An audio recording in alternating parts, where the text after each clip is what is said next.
عاملين ايه؟ يا رب تكونوا بألف خير وصحة دايما. موضوع حلقة النهاردة: ازاي تعرف السهم هيرتد ولا لسه نازل؟ سر الشمعة العكسية.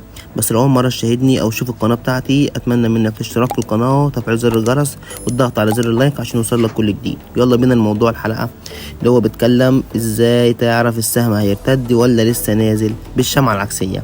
لو انت بتتفرج على سهم ونازل جامد، بتسأل نفسك سؤال: هيكمل نزول ولا ممكن يرتد؟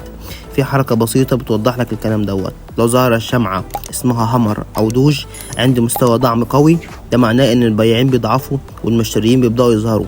بس خد بالك من حاجة: لازم يكون في حجم تداول عالي معاها، ساعتها الارتداد بيبقى اقوى والربح بيضاعف.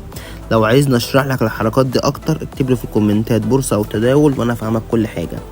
ولو عجبتك الفكرة، اتمنى منك الاشتراك في القناة وتفعيل زر الجرس والضغط على زر اللايك عشان يوصلك كل جديد. واشوفكم في فيديو جديد. سلام.